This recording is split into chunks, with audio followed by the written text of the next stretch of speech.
Muito bem. Coração ensinável aprende o caminho da felicidade. A gente às vezes não faz ideia de como o nosso coração é ensinável ao longo da nossa caminhada. Eu vejo esse bebê aí no colo e fico pensando que os pais podem ensinar o coração desse bebê. Podem ensinar ele ser ansioso. Pressão dos pais ensina ansiedade no coração de uma criança. O coração dessa criança pode ser ensinado a viver um tempo de paz. Aprender a viver em paz, dependendo da maneira com que se dirige a ele. Eu estava vendo Lucas ali cantando. Lucas hoje tem 7 anos? 10 anos. E eu me lembrei do Lucas aqui na cadeirinha de bebê dele, Dária. Ele ficava assim, em uma velocidade na hora do louvor, e ele não tinha 1 ano de idade. E agora ele estava louvando, é isso aí, pastor Nildo. Ele ficava assim o tempo todo na hora do louvor. E agora ele estava cantando, você só vai ver, estava assim, Continua, ele aprendeu de pequenininho, com 6 meses de idade, Lucas. Você louvava a Deus aí na cadeirinha. Com isso eu quero dizer que o nosso coração pode ser ensinado, e boa parte do que nós vivemos hoje como adultos é fruto daquilo que nos foi ensinado, daquilo que nós aprendemos quando criança. Então o tema de hoje é um coração ensinável aprende o caminho da felicidade.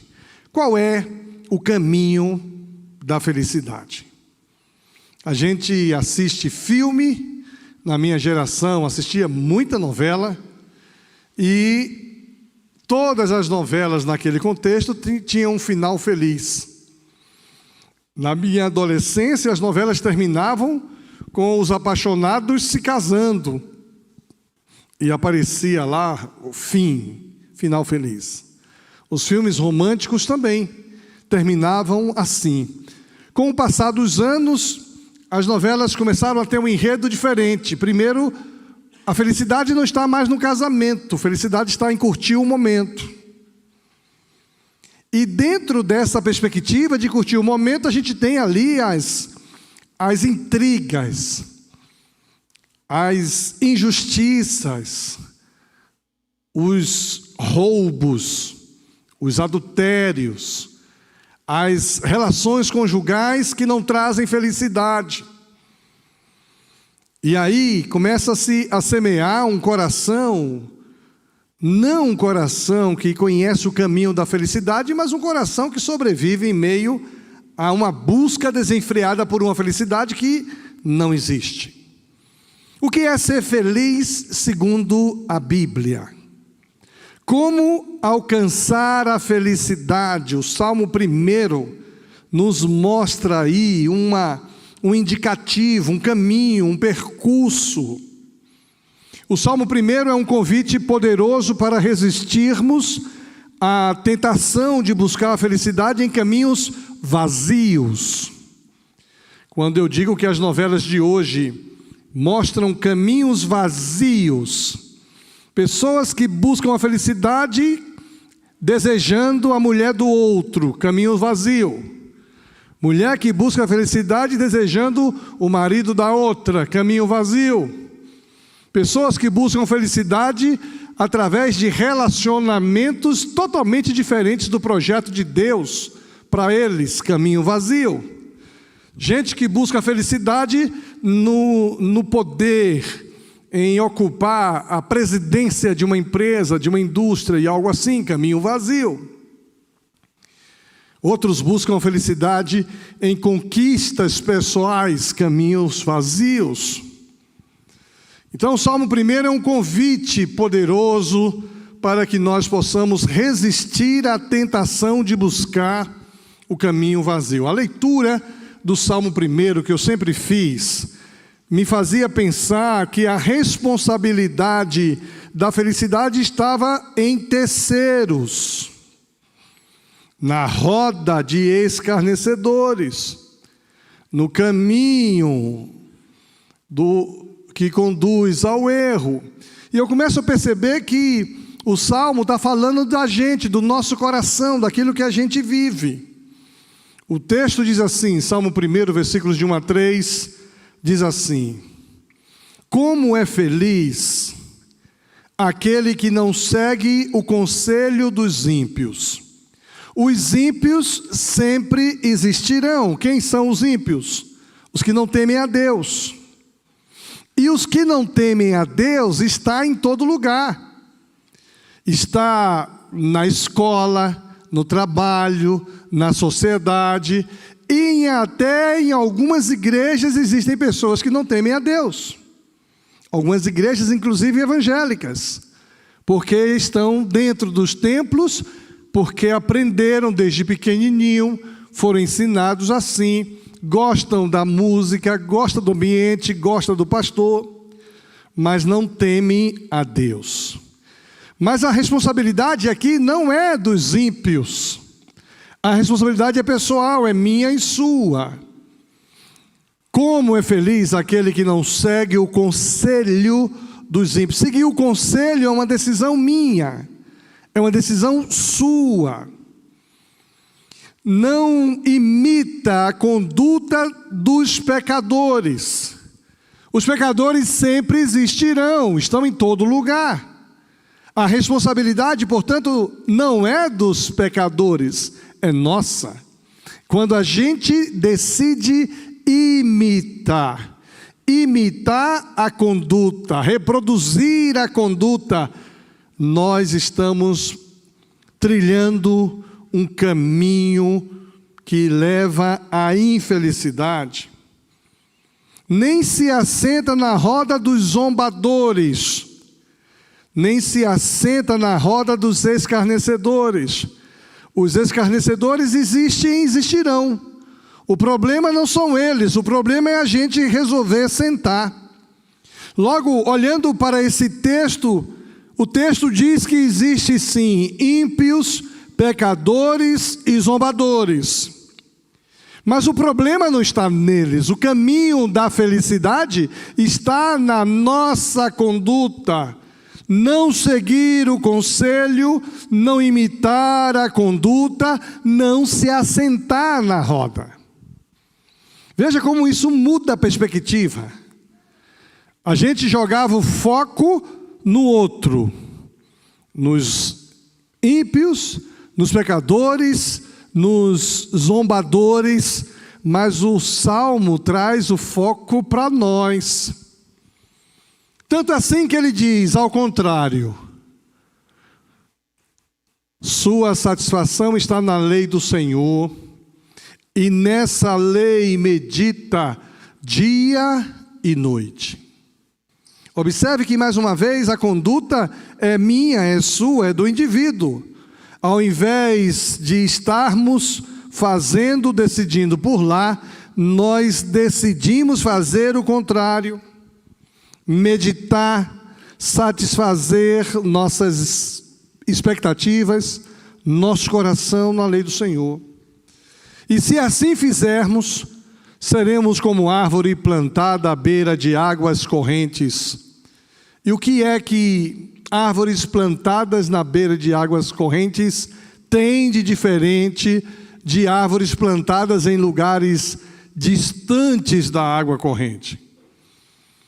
Tem árvores belíssimas, bonitas, que estão longe da água, elas não frutificam. Não frutificam. O texto diz que as árvores plantadas à beira das águas correntes dão fruto no tempo certo, e suas folhas não murcham. Tudo que ela faz prosperará. Tudo que faz prosperará. Nós fomos criados para frutificar. Nós fomos criados por Deus para prosperar em tudo que fazemos. Se não estamos conseguindo frutificar, prosperar, tem alguma coisa errada. Nós somos seres abençoados por Deus, escolhidos por Deus, amados por Deus, destinados a viver uma vida feliz, produtiva, frutífera. Quando a gente pensa apenas em nós mesmos, nós não frutificamos. Observe, por exemplo, uma árvore plantada junto a ribeiro de águas. Ela frutifica. Para quem? Para ela mesma? Você já viu uma árvore comendo do seu próprio fruto? Ela frutifica para outros, para os pássaros, para a cadeia alimentar, para os seres humanos, para produzir um oxigênio limpo, puro. Mas quando a gente busca o caminho da felicidade pensando em nós mesmos, nós não frutificamos, nós só nos retroalimentamos. E isso produz infelicidade. Isso é muito forte. Toda pessoa que pensa em si, toda pessoa, por exemplo, que vive atrás de um elogio, atrás de um reconhecimento, atrás de uma bajulação, quanto mais elogiada é essa pessoa, mais bajulada essa pessoa, mais frustrada se torna essa pessoa. Quando o indivíduo só pensa em dinheiro, só pensa em auferir lucro e ganhar, mais infeliz é essa pessoa. Quando o indivíduo só pensa em poder, quanto mais poder essa pessoa acumula, mais infeliz ela é. Quando a pessoa só pensa em fama, quanto mais fama adquire, mais infeliz ela se torna. E eu não estou falando, isso não é teoria, não é filosofia, não é, isso é sociologia. Vamos pegar aqui os grandes, famosos. Os homens mais ricos do mundo são infelizes. Os mais famosos do mundo, o que a gente tem de história deles aí publicado na internet, é enfiado nas drogas, morrendo, se suicidando, e aí a imprensa muda a nomenclatura, diz que foi outra coisa que aconteceu. Porque fama, dinheiro e qualquer outra coisa que vise alimentar a si próprio produz infelicidade. Então, para trilhar o caminho da felicidade, a gente precisa dar atenção aqui para 3 coisas que esses versículos de 1 a 3 nos apontam. Primeiro, se afaste de tudo que trará prejuízos espirituais. Tudo que trará prejuízos espirituais, você precisa se afastar. Aqui há um exemplo: conselho dos ímpios, caminho dos pecadores, roda dos escarnecedores, são coisas que trazem prejuízos espirituais para o nosso coração, para a nossa vida, para a nossa alma. Tudo que trará prejuízo espiritual precisa ser tratado com muito cuidado. Tudo aquilo que rouba a sua vontade de orar, sua vontade de ler a Bíblia, tudo aquilo que rouba a sua vontade de ser bênção na vida de outras pessoas, precisa ser distanciado do seu viver, porque isso trará para você prejuízos espirituais. E os prejuízos espirituais nos afastam de Deus, consequentemente nos afastam do próximo, consequentemente tira de nós o vigor, a seiva, a capacidade de frutificar, de abençoar, de servir, de ajudar. Quando Jesus vai falando sobre a necessidade de fazer o bem ao próximo, quando a gente faz o bem ao próximo, nós somos produtivos, nós somos frutíferos. Quando a gente se importa com o outro, quando a gente ora pelo outro, quando a gente apresenta o Evangelho a outra pessoa, nós somos produtivos, nós somos frutíferos. Por isso é necessário que você entenda o seu coração, ele foi ensinado a pensar apenas em você. O seu coração, ele foi ensinado a ter prejuízos espirituais. Ninguém ensina uma criança a mentir e ela começa mentindo. Às vezes nós estimulamos as crianças a pensarem só em si. E pensar em si traz prejuízo espiritual. Agora, quando eu tenho consciência de que eu preciso me afastar de tudo aquilo que traz prejuízo espiritual, eu começo então a ter um fortalecimento para viver a vida cristã como Jesus nos ensinou a viver. A vida cristã, ela é um canal de bênçãos. A vida cristã é receber de Deus as bênçãos e distribuir pelas pessoas que estão ao nosso redor. Por isso a vida espiritual requer que olhemos para Deus, olhemos para Cristo, busquemos sua presença, e a presença de Jesus em nós nos fortalecerá para vivermos a vida cristã que Ele espera. Pergunta para você nesse ponto é: cuidado para não se distanciar de Deus. O que distancia um coração de Deus? Vaidade, orgulho, egoísmo, prazeres. Inúmeras coisas nos afastam de Deus. Nós temos que ter cuidado com tudo o que pode trazer prejuízos espirituais.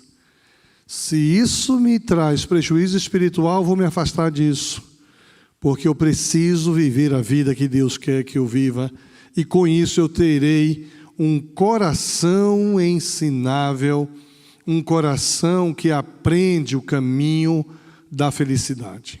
Em segundo lugar, para trilhar o caminho da felicidade, tenha prazer nas coisas de Deus. Tenha prazer na palavra de Deus. O texto é básico: tem o seu prazer na lei do Senhor, e na lei do Senhor medita de dia e de noite. O meditar na lei do Senhor é fruto de uma leitura intencional da palavra. O meditar é fruto de uma memorização da palavra. O meditar na palavra de Deus é fruto de um ressoar da palavra em nós. Quase sempre isso acontece com músicas que a gente canta. Quando a gente canta músicas que tocam o nosso coração, essas músicas estão, não sei se você já viu, eu hoje acordei cantando uma música. Estava dormindo, ouvindo essa música. E depois acordei cantando essa música. Fui ler o texto em que essa música ela foi fundamentada, Eclesiastes capítulo 1, versículo 7. Ou seja, quando se canta a palavra de Deus, há um ressoar, há um memorizar, há um confrontar da palavra de Deus em nós. Logo, eu preciso me afastar de tudo que traz prejuízo à minha vida espiritual, mas eu preciso me aproximar daquilo que traz ganho espiritual. E o que é que nos traz ganho espiritual? Palavra de Deus, adoração, oração, comunhão. Quando a gente está em comunhão com o corpo de Cristo, isso traz ganho espiritual. E isso é sintomático. Quando você não tem prazer na lei do Senhor, sua vida espiritual está morna. De vez em quando eu atendo algumas pessoas, eu pergunto: como é que está a sua vida devocional? Pastor, eu não estou... Eu já fui mais dedicado. Houve um tempo que eu orava todo dia, que eu lia a Bíblia todo dia. Falei, mas por que você não consegue fazer? Ah, não sei, pastor, é muita correria. E quem tem criança, então, tem que ler em voz alta para a criança. Ela vai gostar de ouvir a palavra de Deus. As histórias bíblicas. E se lê a palavra de Deus, mesmo em uma linguagem de adulto, elas gostam. Elas entendem que há uma entonação na voz de amor, de carinho, de ensinamento. Começa a ter prazer na lei do Senhor. Como é que a gente dá prazer na lei do Senhor? A gente começa a olhar para a lei do Senhor, olhando com essa ótica de que isso vai trazer ganhos espirituais. Eu preciso aplicar o que leio na minha vida. Afaste-se de tudo aquilo que prejudica a sua vida espiritual e se aproxime de tudo aquilo que traz ganho espiritual, que é a palavra de Deus. Hoje, mais do que nunca tivemos tantos recursos. Pastor Valmossi, ele tem um ponto de fixação. Jesus está voltando. Quiser ter uma conversa com o pastor Valmossi de 2 horas, aborde esse tema. Pastor, Jesus está voltando? Jesus está voltando. E aí ele fala o tempo todo que Jesus está voltando a qualquer momento. E ele então começa a se dedicar a isso e começa a pensar nas evidências da volta de Jesus. E eu penso que de fato não está muito longe, não está distante, Jesus está voltando. O coração de muitos tem se esfriado, né? O texto diz, quando se multiplicar a iniquidade, o amor de muitos esfriará. E aí a gente começa a ver que Jesus está voltando. Quando eu olho para a palavra, aplicando o que a palavra diz ao meu coração, eu começo então a me fortalecer, me enraizar, me aprofundar. Ter prazer na lei do Senhor é olhar para a lei em uma perspectiva não do que eu estou perdendo, e sim do que eu estou ganhando. Eu não quero andar no caminho dos pecadores. Eu vou perder de andar com os meus amigos. Você precisa reformular suas amizades. Eu não vou me assentar na roda dos escarnecedores. Tem prazer em escarnecer? Tem prazer em alguém querer o mal, ridicularizar alguém? Se você tem prazer nisso, tem alguma coisa errada no seu coração. O prazer está na palavra de Deus e eu olho para ela como algo para me aperfeiçoar, para me direcionar, para me corrigir, para me incentivar. Terceiro e último lugar, para termos um coração ensinável, um coração que aprende o caminho da felicidade, eu preciso querer frutificar. Queira sempre frutificar. Queira sempre dar fruto. E querer dar fruto não é querer de maneira inconsequente, impositiva.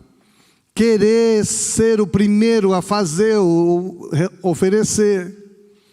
Querer frutificar é cumprir com o seu papel, cumprir com a sua responsabilidade, com aquilo que Deus espera de você.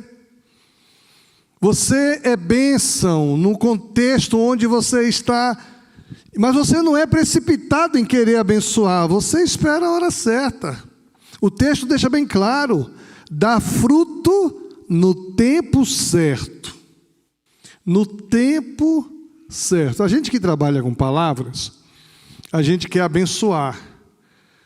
E aí, às vezes, a gente vê um contexto, a tendência que a gente tem é querer logo falar. Tem que falar na hora certa. Dá o fruto no tempo certo. E tem horas que o tempo certo vem no finalzinho de uma reunião, no finalzinho de um diálogo, no finalzinho de uma conversa. Mas enquanto o servir, o dialogar, o reunir está acontecendo, nós não murchamos. A nossa folha não murcha. Eu fico ilustrando aqui, por exemplo, quando a gente tem uma banda musical como essa, e tem a hora de fazer o solo da guitarra, o solo do teclado, o solo do violão. Na hora certa, o solista entra. E às vezes a hora certa é no finalzinho da música. Tem algumas músicas lindíssimas que encerram com um belíssimo solo. Mas o solo é bonito, o solo é essencial para que a gente distinga a beleza dessa música. Se o solista resolver solar no meio da música, pode matar a música. Se ele resolver solar no início, porque essa minha parte é o suprassumo. Tem algumas músicas que a gente canta aqui que eu acho que a melhor parte da música é o solo. Acho que aquela vem é a hora da nossa adoração, parece que tem um solo de guitarra ali, que para mim a melhor parte daquela música é o solo da guitarra. Mas se o camarada entrar um tempo antes, se torna, destrói a musicalidade. Quando o texto diz que dá o seu fruto no tempo certo e suas folhas não murcham, quer dizer o seguinte: eu tenho condição de segurar a bênção para que ela seja disponibilizada na hora certa, no momento certo, na quantidade certa, para a pessoa certa. Eu conheço história de pessoas que quiseram abençoar a vida de outros e deram amor demais na hora errada. Deram benefícios demais na hora errada e estragou. Deu autoridade na hora errada, estragou. Por isso que o texto diz que dará no tempo certo e as folhas não murcham, ou seja, eu sei que eu tenho aqui uma condição de bênção. Se me derem a palavra, eu farei. Eu fui, essa semana que passou, foi a semana de alguns funerais. Eu fui em 2 funerais, sem ser convidado, de pessoas, parentes de pessoas aqui da igreja, pessoas que têm sua religião, e a gente respeita todas elas. Cheguei no ambiente, estava lá e cumprimentei os familiares. Eu tinha uma palavra de consolo, e esta palavra não é minha, esta palavra é a palavra de Deus. A pessoa sabia que o meu ofício, eu sou um sacerdote, eu sou um pastor. Sabia que se dissesse, o senhor poderia conduzir um momento de oração? Eu estava pronto, porque a minha folha não estava murcha. Mas eu não poderia ser desrespeitoso. Eu cheguei lá, fiz os meus cumprimentos, fiquei lá meia hora, e no final me despedi e fui embora. A minha folha não murchou, suas folhas não murcham. Se na hora que estava indo embora, pastor, o senhor já vai? Eu falei, eu já estou indo, que eu tenho outro compromisso. O senhor poderia fazer uma oração para nós? Eu faria a oração com muita alegria. Com muita alegria. Eu já fui em funeral, que acontece em uma capela tem outra capela do lado. E alguém vindo eu fazer aqui um momento de gratidão. Aí quando estava terminando, pastor, o senhor poderia fazer um momento de oração aqui também? Claro, com o maior prazer. Eu digo, Marcão, se tivesse 10 capelas ali me chamando, eu ficaria o dia todo ali dando volta. E com certeza iria ser produtivo, porque eu falaria a palavra de Deus.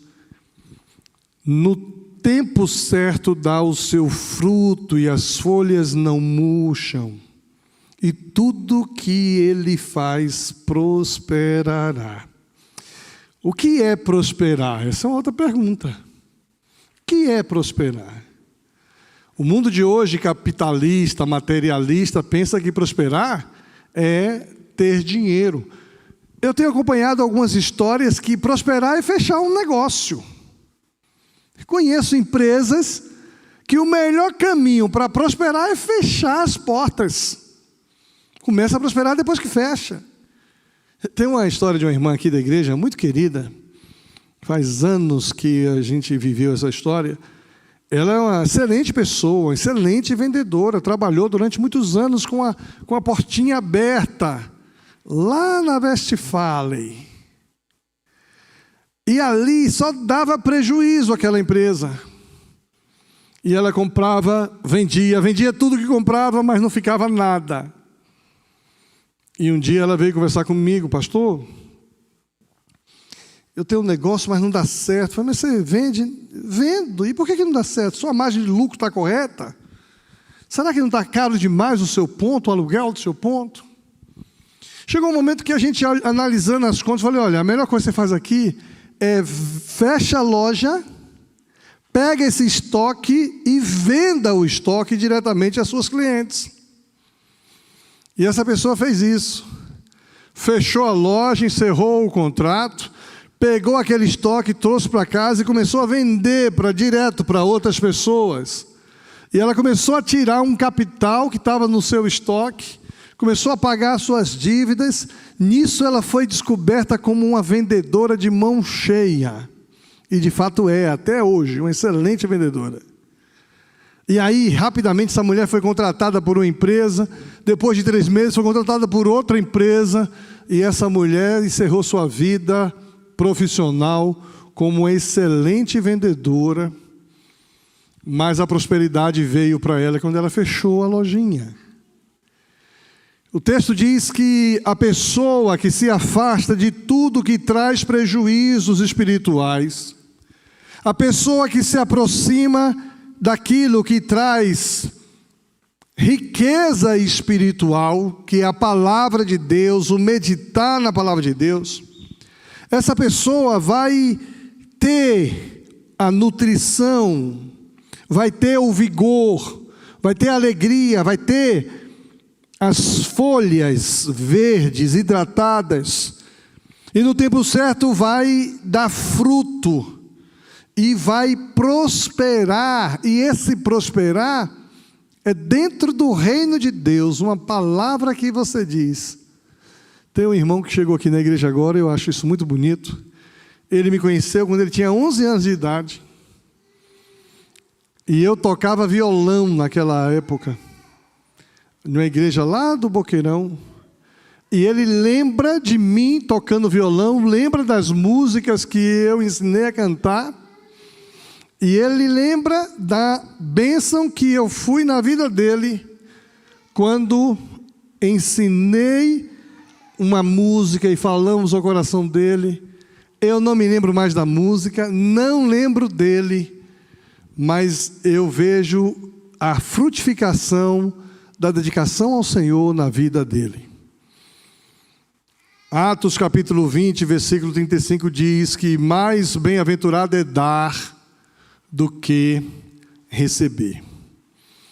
A porta da felicidade encontra-se aberta na sua frente. Há diante de você 2 caminhos. O Senhor deseja levar você para um caminho de vitória. Nessa estrada de vitória, Ele estará contigo. Todos os salmos foram escritos por pessoas que decidiram seguir a Deus e decidiram seguir esse caminho. Mas hoje chegou o seu dia.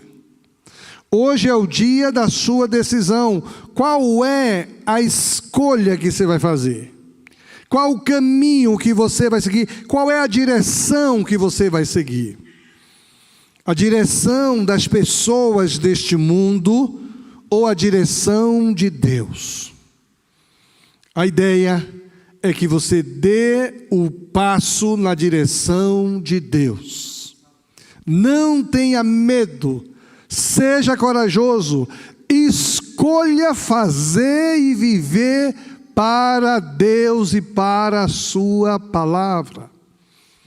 Tem muita gente se perdendo nesse mundo, vivendo para si mesmo, deixando as coisas de Deus de lado, se afastando do Senhor. Tenha prazer na lei do Senhor e medite nessa lei de dia e de noite, e tudo que você fizer prosperará. Vamos orar? Pai querido, em nome de Jesus, nós queremos colocar diante do Senhor cada pessoa que está conosco neste culto. Tanto os irmãos que estão presencialmente neste lugar, como aqueles, ó Deus, que estão nos acompanhando pela internet. E eu quero pedir que o Senhor visite cada um deles, ó Deus. Visite agora a Fátima Denis, ó Deus. Abençoe a Nazaré, abençoe a Maria, a irmã Jandira, abençoe a Dene, ó Deus, abençoe o Zé de Carvalho, abençoe a Norma, Senhor, esteja abençoando a Cainara, abençoe, ó Deus, cada pessoa que está conectado conosco nesta noite, e nós queremos pedir que o Senhor abençoe a vida de cada uma delas, a vida emocional, a vida espiritual, a vida profissional.